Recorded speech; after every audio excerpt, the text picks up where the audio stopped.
السلام عليكم ورحمة الله. عدد جديد من فقرة جورنال فير وآخر الأخبار الرجوية لهذا اليوم.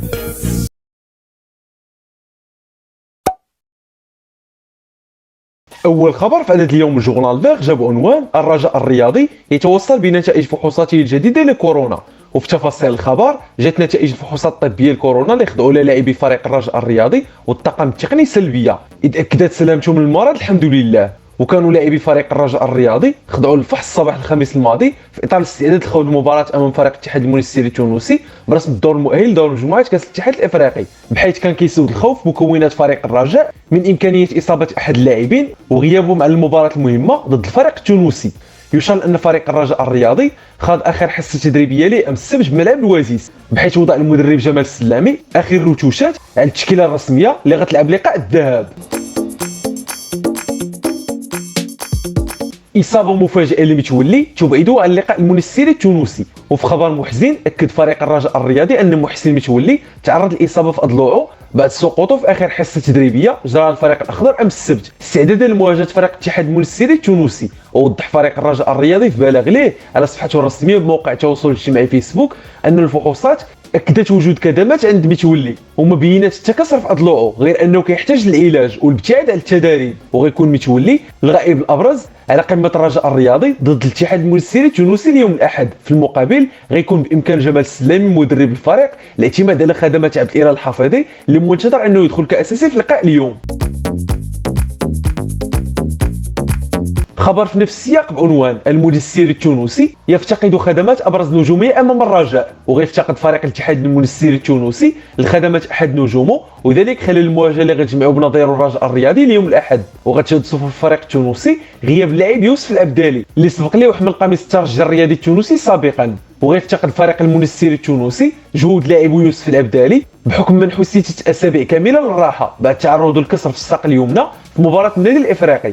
وكشف الناطق الرسمي باسم الاتحاد الرياضي المونستيري التونسي طارق الصيادي في تصريح صحفي ان الوفد اللي جا للدار البيضاء ضم 45 شخص. ووضح انه باستثناء يوسف العبدالي فكل اللاعبين متاحين للاطار الفني، ومن بينهم اللاعبين الجدد اللي وقعوا مع الفريق مؤخرا وتمت اضافتهم للقائمه الافريقيه.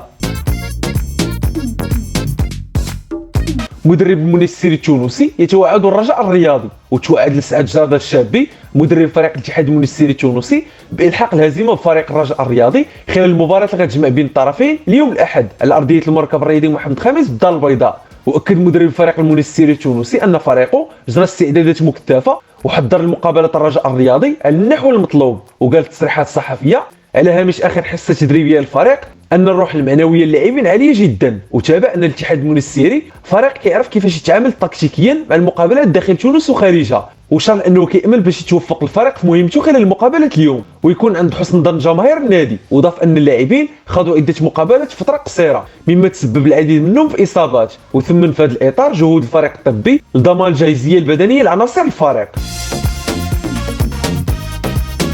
الحسين الرحيمي يواصل التألق ويقود الرجاء لفوز جديد. وفي تفاصيل الخبر تمكن امل فريق الرجاء الرياضي من تحقيق الفوز امام نادي شباب الحي الحسني بنتيجه هدفين دون رد. ومن بين اهداف اللقاء كان نصيب الحسين الرحيمي اخ سفيان الرحيمي. هذا كان جمال السلامي ومدرب الفريق اقدم في وقت سابق على الحاق الحسين الرحيمي شقيق سفيان للفريق الاول النسور الخضر. وكيجي هذا القرار من المدرب الرجاوي بعد المستويات المميزه اللي بصم عليها اللاعب المذكور رفقه امل النادي الاخضر خلال الموسم الكروي الحالي. وكيتعتبر الحسين الرحيمي من بين اللاعبين الواعدين في صفوف الرجاء الرياضي، بحيث كيشغل مركز مهاجم علما انه تدرج عبر جميع الفئات السنيه القلعه الخضراء. خبر في نفس السياق بعنوان الوافد الجديد للرجاء يسجل اول اهدافه مع النسور. وسام يوسف غرب الوافد الجديد على فريق الرجاء الرياضي في الفوز اللي حققه فريق الامل على فريق نادي شباب الحي الحسني بهدفين ل0. وسجل غرب الهدف الثاني للنسور بعد ما سجل الحسين الرحيمي الهدف الاول كيسبق وشرنا. وساهم غرب في مواصله فريق امل الرجاء الرياضي تالقه بدوري الهوات. وكان غرب كذلك سجل هدفه الاول مع الرجاء في المباراه الوديه ضد فريق سريع واتزم بعد ما كان كيخضع للتجربه تحت انظار جمال السلامي قبل ما يسجل اول هدف ليه في مباراه رسميه بدوري الهوات. وكان فريق الرجاء الرياضي تعاقد مع يوسف غرب في الميركاتو الشتوي الاخير ورفقه كل سميله وطاره لاعب اف سي رحيمو وبدر بالهرود القادم من نادي مالاغا الاسباني. الاهلي المصري في الوزيز من اجل بدر بانون. وقررت قناة الأهلي المصري القدوم من مدينة الدار البيضاء خلال أيام قليلة المقبلة بهدف إنجاز فيلم وثائقي غيحكي تفاصيل حياة بدر بانون المدافع السابق لفريق الرجاء الرياضي واللاعب الحالي بصفوف الفريق المصري. وكشفت مصادر موثوقة أن الطاقم اللي غيصور الوثائقي المذكور بصدد إنهاء كافة التفاصيل المتعلقة بالحياة الرياضية لبانون، بدءا بالحي الحسني اللي ترعرع فيه، مرورا بالحي اللي انتقل الإقامة فيه رفقة أسرته الصغيرة واللي هو حي الرحمة، وصولا لعلاقته بقلعته مدرسة الوزيس، إضافة لأخذ شهادة حية مع والديه إخواته ثم بعض زملائه اللاعبين وأيضا أصدقائه المقربين منه. وجا قرار الأهلي المصري بإنجاز الفيلم الوثائقي اللي غيروي تفاصيل حياة بدر بانون بعد ما تأكد المكونات الفريق الأحمر نجاح صفقاته وتألقه الأخير في كأس العالم للأندية اللي احتضنته دولة قطر، واحتل خلاله الفريق المصري المركز الثالث عالميا. الرجاء الرياضي يحطم رقما جديدا في عملية بيع بطائق الاشتراك، وبلغ عدد بطائق الاشتراك اللي تباعت في اليوم الثالث بعد ما طرحتها إدارة فريق الرجاء الرياضي ما يقارب 3000 بطاقة.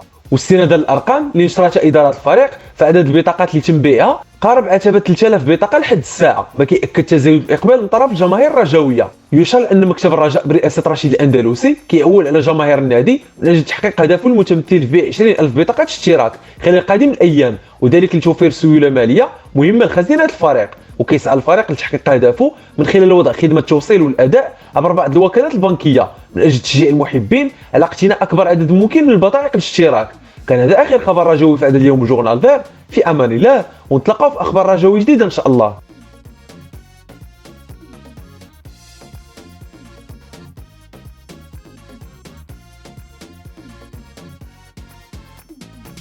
إلا بان لكم العمل ديالنا كيستاهل التشجيع ما تنساوش الاشتراك في القناة والاعجاب بالفيديو وتخليو شي تعليق فيه آرائكم وتشجيعاتكم وحتى انتقاداتكم البناءة.